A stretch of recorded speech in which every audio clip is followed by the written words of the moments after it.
नमस्कार, मैं हूं दिव्या बिहारी। न्यूज में आपका स्वागत है। आज है 10 दिसंबर, दिन मंगलवार। खबरों के बढ़ने से पहले एक नजर सुर्खियों पर।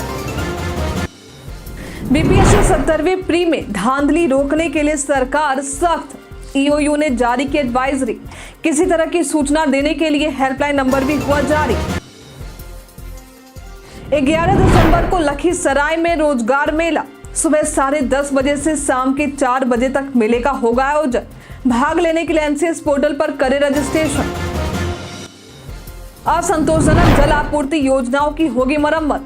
1,16,000 योजनाओं का हुआ निरीक्षण। स्वच्छ नीड ऐप हुआ लॉन्च। अब रक्त के लिए परेशान होने की जरूरत नहीं। बिहार में रक्त केंद्रों की पर्याप्त होगी उपलब्धता। स्वास्थ्य मंत्री ने दी जानकारी। अचानक मौसम में हुआ बदलाव। बिहार में कड़ाके की ठंड हुई शुरू। जानिए प्रदेश में आज का मौसम।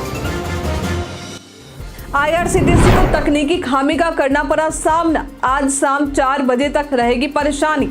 नया अकाउंट नहीं बना पाएंगे यूजर। डब्ल्यूटीसी के फाइनल में भारत की राह हुई कठिन। ऑस्ट्रेलिया के खिलाफ भारत को जीतने होंगे 3 मैच। फाइनल में पहुंचने की बढ़ेंगी उम्मीदें। चलिए बढ़ते हैं अब तक के 25 बड़ी खबरों की ओर विस्तार से। भारत की नवरत्न कंपनियों में से एक नेवेली लिग्नाइट कॉर्पोरेशन यानी एनएलसी ने ग्रेजुएट और टेक्नीशियन अप्रेंटिस के पदों पर भर्ती निकाली है। इस भर्ती के लिए आवेदन 9 दिसंबर 2024 से शुरू हो चुके हैं। इच्छुक उम्मीदवार एनएलसी की आधिकारिक वेबसाइट www.nlcindia.in पर जाकर ऑनलाइन फॉर्म भर सकते हैं।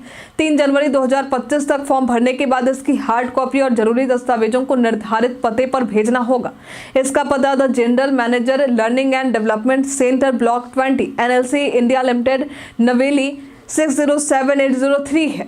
इस भर्ती के तहत कुल 588 पद भरे जाएंगे। ग्रेजुएट अप्रेंटिस को 15,028 रुपए और टेक्नीशियन अप्रेंटिस को 12,524 रुपए प्रतिमाह स्टाइपेंड मिलेंगे। बिहार लोक सेवा आयोग की 70वीं प्री परीक्षा में धांधली को रोकने के लिए आर्थिक अपराध इकाई ने एडवाइजरी जारी की है। इसमें कहा गया है कि साइबर अपराधी और असामाजिक तत्व फर्जी कॉल्स और सोशल मीडिया के जरिए अफवाहें फैला सकते हैं। ऐसे में अगर किसी को परीक्षा के प्रश्न पत्र या उत्तर पत्र के बारे में गलत जानकारी मिलती है तो उसे सतर्क रहना चाहिए और तुरंत नजदीकी थाना या साइबर थाना को सूचित करना चाहिए। परीक्षा से संबंधित अफवाहों को आगे ना बढ़ाएं और वायरल हो रही किसी जानकारी की रिपोर्ट तुरंत संबंधित पुलिस थाने में कर दें। इसके अलावा साइबर ठगी से बचने के लिए आर्थिक अपराध इकाई को सूचना देने के लिए हेल्पलाइन नंबर 1930 और ईमेल आईडी sp-bih@gov.in या cybercell-bih@nic.in पर जारी हुई है। इन दिनों स्कूली बच्चों के लिए अपार आईडी बनाने का काम चल रहा है, जो छात्रों की शैक्षणिक प्रगति को ट्रैक करने में मदद करेगी। ये आईडी प्रत्येक छात्र के शैक्षणिक इतिहास का विस्तृत रिकॉर्ड तैयार करेगी, जिससे कोर्स, अंक, सर्टिफिकेट और अन्य उपलब्धियां शामिल होंगी। ये योजना केंद्र सरकार की one nation one student ID scheme का हिस्सा है। प्रत्येक छात्र को 12 अंकों का यूनिक आईडी नंबर मिलेगा, जो आधार कार्ड से लिंक होगा। इस आईडी में छात्र की व्यक्तिगत जानकारी, मार्कशीट, सर्टिफिकेट और अन्य दस्तावेज होंगे। अपार आईडी से छात्रों के लिए वेरिफिकेशन, स्कॉलरशिप और सरकारी योजनाओं का लाभ प्राप्त करना आसान होगा।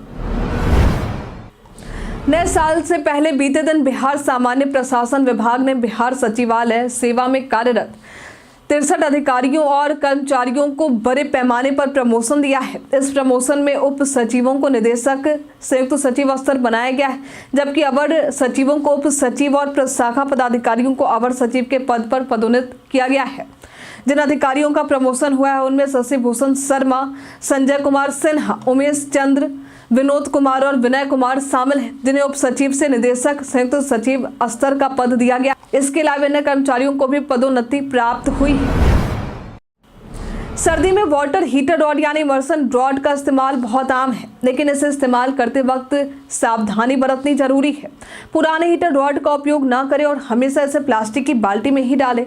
लोहे की बाल्टी से बचें, ये आपके लिए खतरनाक साबित हो सकती है। स्विच ऑन करने से पहले रॉड को पानी में डालें और स्विच ऑन करने के बाद बाल्टी को ना छुएं। अगर पानी कम हो तो हीटर ऑन रहते हुए उसमें पानी ना डालें, इससे करंट लग सकता है। कभी भी गर्म पानी निकालते समय रॉड को ना छुएं। रॉड को बंद करने के तुरंत बाद ना निकालें। 15-20 सेकंड तक इंतजार करें। नया इमर्सन रॉड खरीदते वक्त ISI मार्क और सही वोल्टेज वाले रॉड का चयन करें। BPSC द्वारा प्रधानाध्यापक पद पर नियुक्ति के लिए अनुशंसित अभ्यर्थियों की काउंसलिंग की तिथि बदल गई है। अब ये काउंसलिंग 20-21 दिसंबर को आयोजित की जाएगी, जो पहले 12 से 13 दिसंबर को निर्धारित थी। काउंसलिंग का समय सुबह 9 बजे से शाम 5 बजे तक रहेगा। सत्यापन के लिए अभ्यर्थियों को उनके वर्तमान जिले के प्रमंडलीय मुख्यालय में बुलाया जाएगा और जो राज्य से बाहर हैं उन्हें पटना में सत्यापन के लिए बुलाया जाएगा। काउंसलिंग 5 स्लॉट में होगी और अभ्यर्थियों को समय और तिथि की जानकारी SMS के माध्यम से दे दी जाएगी। अभ्यर्थियों को सत्यापन के समय सभी जरूरी कागजात जैसे आधार कार्ड, शैक्षणिक प्रमाण पत्र और अनुभव प्रमाण पत्र लाना जरूरी है।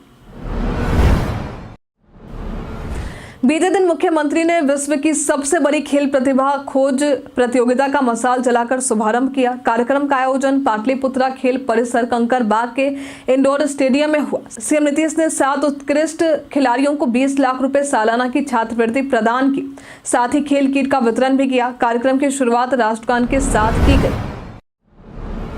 IRCTC को 9 दिसंबर को तकनीकी खामी का सामना करना पड़ा, जिसके कारण यात्री 1 घंटे तक टिकट बुक नहीं कर पाए। हालांकि सेवाएं अब बहाल हो चुकी हैं, लेकिन कुछ अस्थायी प्रतिबंध लगाए गए हैं। 9 दिसंबर की शाम 4 बजे से 10 दिसंबर की शाम 4 बजे तक IRCTC पर नया अकाउंट बनाना और मौजूदा अकाउंट का पासवर्ड रीसेट करना संभव नहीं होगा। ये समस्या खासतौर पर तत्काल टिकट बुकिंग के दौरान आई, जिससे यात्रियों में असंतोष फैल गया और सोशल मीडिया पर शिकायतें बढ़ गई। फिलहाल वेबसाइट और ऐप चालू है, लेकिन प्रतिबंध जारी रहेगा। IRCTC ने इस व्यवधान के कारण का स्पष्ट रूप से उल्लेख नहीं किया है। अगर आप बेरोजगार हैं और नौकरी की तलाश कर रहे हैं तो आपके लिए एक शानदार मौका है। लखीसराय के नया बाजार स्थित KRK+2 हाई स्कूल मैदान में 11 दिसंबर को एक रोजगार मेला आयोजित किया जाएगा, जिसमें श्रम संसाधन विभाग और जिला नियोजनालय की भागीदारी होगी। ये मेला सुबह 10:30 बजे से शाम के 4 बजे तक चलेगा, जिसमें 8वीं से लेकर ग्रेजुएट, डिप्लोमा धारक और अन्य योग्यताधारी युवाओं को नौकरी के मौके मिलेंगे। इस मेले में बड़ी और स्थानीय कंपनियां जैसे MRF, TVS, नाथ पब्लिक स्कूल और अन्य शामिल होंगे। इच्छुक उम्मीदवारों को www.ncs.gov.in पोर्टल पर पंजीकरण कराना होगा। यह आयोजन स्थल पर पंजीकरण की सुविधा भी उपलब्ध होगी। बिहार में पटना के अलावे भागलपुर, गया, मुजफ्फरपुर और दरभंगा में मेट्रो परियोजना शुरू करने की योजना जारी है। मेट्रो परियोजना का पहला फेज अंतिम चरण में है और इसे 15 अगस्त 2025 को शुरू किया जाएगा। भागलपुर में भी मेट्रो परियोजना को मंजूरी मिल गई है, जहां 2 कॉरिडोर पर 22 मेट्रो स्टेशन बनाए जाएंगे। पहले कॉरिडोर में सबौर से नाथनगर तक 16 स्टेशन होंगे, जबकि दूसरे कॉरिडोर में स्टेशन चौक से जगदीशपुर तक 6 स्टेशन होंगे। निर्माण कार्य अगले 6 महीने में शुरू होने की उम्मीद है। परियोजना में पर्यटन स्थलों को मेट्रो से जोड़ने की योजना भी है, जैसे मंदार हिल और अजगैबी नाथ मंदिर। अधिकांश जमीन सरकारी होंगे, जिससे परियोजना में कम परेशानी आएगी। बिहार में गंगा नदी में पाई जाने वाली डॉल्फिन अपने अस्तित्व के संकट से जूझ रही है। अवैध शिकार, बैराज, बांध और नदी में हो रहे निर्माण कार्यों से उनकी संख्या में कमी आई है। डॉक्टर रविंद्र कुमार सिन्हा, जिन्हें डॉल्फिन मैन कहा जाता है, उन्होंने बताया कि निर्माण कार्यों के कारण डॉल्फिन को खतरा है और वे अक्सर अन्य क्षेत्रों में पलायन कर रही हैं। गंगा नदी में बांधों और बैराज के निर्माण से डॉल्फिन की प्रजनन प्रक्रिया पर असर पड़ा है, जिससे उनकी संख्या में गिरावट आई है। हालांकि बिहार में सुल्तानगंज से कहलगांव तक डॉल्फिन की संख्या ज्यादा है और इस क्षेत्र में विक्रमशिला डॉल्फिन सेंचुरी स्थापित की गई है।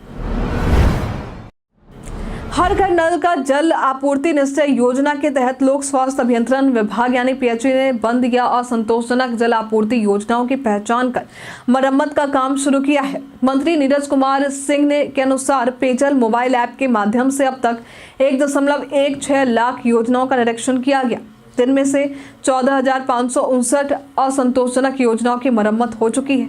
52,250 विभागीय योजनाओं का निरीक्षण किया गया, जिसमें से 2,088 योजनाओं की मरम्मत की गई और लगभग 95% योजनाएं अब कार्यरत हैं। साथ ही पंचायती राज विभाग से हस्तांतरित 68,000 योजनाओं में से 12,471 असंतोषजनक योजनाओं की मरम्मत भी की जा चुकी है। इसके अलावा स्वच्छ नीर ऐप लॉन्च किया गया है, जिससे नागरिक जल आपूर्ति से संबंधित शिकायतें आसानी से दर्ज कर सकते हैं। बिहार के स्वास्थ्य मंत्री मंगल पांडे ने कहा है कि अब राज्य में रक्त की आवश्यकता पर चिंता करने की जरूरत नहीं है। राज्य के 126 सरकारी और गैर सरकारी रक्त केंद्रों पर रक्त की पर्याप्त उपलब्धता सुनिश्चित की जा रही है। इसके अलावा लोग हेल्पलाइन नंबर 104 पर संपर्क कर तुरंत रक्त प्राप्त कर सकते हैं। ग्रामीण क्षेत्रों में ब्लड बैंकों की कमी को दूर करने के लिए 21 सितंबर के बाद रक्त संग्रह इकाइयों की संख्या 6 से बढ़कर 64 की गई है। राज्य के विभिन्न जिलों में ब्लड डोनेशन कैंप लगाए जा रहे हैं और रक्त ट्रांसफ्यूजन वैन भी कार्यरत है। इसके अलावा थैलेसीमिया, हेमोफीलिया और अन्य मरीजों को निःशुल्क रक्त भी उपलब्ध कराया जा रहा है। ठंड का मौसम स्मार्टफोन के लिए भी चुनौतीपूर्ण हो सकता है, क्योंकि ये बैटरी और परफॉर्मेंस पर असर डालता है। कम तापमान में लिथियम आयन बैटरी की रासायनिक प्रतिक्रिया धीमी हो जाती है, जिससे बैटरी जल्द खत्म होता है। ठंड के कारण स्मार्टफोन की टच स्क्रीन की सेंसिटिविटी भी घट सकती है, जिससे टच कमांड सही से काम नहीं करते। इसके अलावा अत्यधिक ठंड से स्क्रीन भी बंद हो सकती है। इससे बचने के लिए फोन को गर्म स्थान पर रखें, लेकिन सीधे हीटर या आग के पास ना रखें। बैटरी को पूरी तरह से डिस्चार्ज होने से बचाएं और पावर बैंक से कनेक्ट रखें। फोन को नमी से बचाकर रखें और स्क्रीन को साफ कपड़े से पोंछें। बिहार के सरकारी इंजीनियरिंग कॉलेजों में पिछले 4 वर्षों से करीब 30% सीटें खाली रहती रही हैं। 2020-21 से 2023-24 तक 44,593 सीटों में से 13,257 सीटें खाली रहीं। हालांकि मंत्री सुमित कुमार सिंह का दावा है कि 2024-25 में स्थिति बेहतर हुई है और अधिकांश सीटें अब भर चुकी हैं। उन्होंने बताया कि बिहार में 10 रुपये प्रति माह में इंजीनियरिंग और 5 रुपये में पॉलिटेक्निक की पढ़ाई होती है। इसके अलावा राज्य में इंजीनियरिंग कॉलेजों में छात्रों का प्लेसमेंट भी बढ़ा है, जहां छात्र 3 लाख से 38 लाख रुपए तक के पैकेज में नौकरी पा रहे हैं। बिहार में अब 38 जिलों में इंजीनियरिंग कॉलेज हैं और छात्रों के लिए रोजगार के अवसर भी बढ़ रहे हैं। बिहार में इस सप्ताह से कड़ाके की ठंड का एहसास होने लगा है। पश्चिमी विक्षोभ और चक्रवातीय परिसंचरण के कारण मौसम में अचानक बदलाव देखने को मिला। प्रदेश में आज का मौसम शुष्क रहने की संभावना जताई जा रही है। आज प्रदेश के उत्तर मध्य, उत्तर पूर्व और दक्षिण पूर्व भागों में कई जगहों पर घना कोहरा छाए रहने की संभावना है। प्रदेश में आज का अधिकतम तापमान 22 से 24 डिग्री और कुछ जगहों पर 24 से 26 डिग्री रहने की संभावना है। वहीं न्यूनतम तापमान 10 से 12 डिग्री रहने की संभावना जताई गई है। बीते दिन दरभंगा के मब्बी कमतौल स्टेट हाईवे पर मब्बी थाना पुलिस ने वाहन जांच के दौरान यूपी नंबर के एक ट्रक से 345 कार्टन विदेशी शराब बरामद किया। ट्रक में सवार 2 लोगों की गिरफ्तारी हुई। पुलिस के मुताबिक ये शराब एंटी लीकर अभियान के तहत बरामद की गई, जिसकी कुल मात्रा 3026.160 लीटर है। ट्रक की तलाशी लेने पर शराब की बोतलें भी मिली। दोनों आरोपियों को गिरफ्तार कर मब्बी थाना लाया गया है। दरभंगा के एसएसपी ने बताया कि दोनों आरोपियों की निशानदेही पर शराब की सप्लाई की जांच की जा रही है। कांग्रेस की वरिष्ठ नेता और पूर्व सांसद मनोरमा सिंह का 92 वर्ष की उम्र में निधन हो गया। उन्होंने रविवार को अंतिम सांस ली और सोमवार को पटना के दीघा घाट पर उनका अंतिम संस्कार किया गया। उनके पुत्र विभू शेखर सिंह ने उन्हें बीते दिन मुखाग्नि दी। इस अवसर पर कांग्रेस के कई वरिष्ठ नेता और कार्यकर्ता मौजूद रहे। मनोरमा सिंह ने 1984 और 1986 में बांका से लोकसभा चुनाव जीतकर सांसद का पद प्राप्त किया था। 1986 में हुए उपचुनाव में उन्होंने जॉर्ज फर्नांडिस को हराया था। मुख्यमंत्री नीतीश कुमार ने उनके निधन पर शोक व्यक्त करते हुए कहा है कि राजनीतिक और सामाजिक क्षेत्र में अपूरणीय क्षति है। पूर्णिया के निर्दलीय सांसद और कांग्रेस नेता पप्पू यादव ने राष्ट्रीय जनता दल अध्यक्ष लालू प्रसाद यादव की राजनीतिक विरासत पर दावा किया है। पप्पू यादव ने कहा है कि वे लालू प्रसाद यादव की वैचारिक विरासत के उत्तराधिकारी हैं, न कि तेजस्वी यादव, जो उनके मुताबिक औसत व्यक्ति हैं। पप्पू ने यह भी कहा कि जब उन्हें पार्टी से निकाला गया तो उन्होंने ये कहा था कि लालू यादव की संपत्ति का उत्तराधिकारी चाहे कोई भी हो, लेकिन उनके सामाजिक न्याय और विचारधारा का उत्तराधिकारी वे ही होंगे। पप्पू यादव ने यह भी स्पष्ट किया कि वे तेजस्वी यादव को नेता नहीं मानते और उनके खुद के राजनीतिक रास्ते अलग हैं। उन्होंने कहा कि तेजस्वी यादव अपने पिता के बेटे हैं, लेकिन उनका नेता बनने का हक नहीं। आरएलजेपी के राष्ट्रीय अध्यक्ष और पूर्व केंद्रीय मंत्री पशुपति कुमार पारस ने कहा है कि उन्हें एनडीए में नाइंसाफी का सामना करना पड़ा है, लेकिन उन्होंने राष्ट्रहित को ध्यान में रखते हुए एनडीए का समर्थन किया है। भविष्य में पार्टी की बैठक में निर्णय लिया जाएगा। पारस ने यह भी स्पष्ट किया कि वो रामविलास पासवान के रास्ते पर चल रहे हैं, जबकि चिराग पासवान ने अलग दिशा चुनी है। उन्होंने बिहार सरकार के निर्णय की आलोचना की, जिसमें दलित और महादलित का बंटवारा किया गया। इसके खिलाफ पार्टी की दलित सेना संघर्ष करेगी। उन्होंने तारी के धंधे पर पाबंदी को गलत बताया और शराबबंदी के प्रभावी क्रियान्वयन की भी मांग की।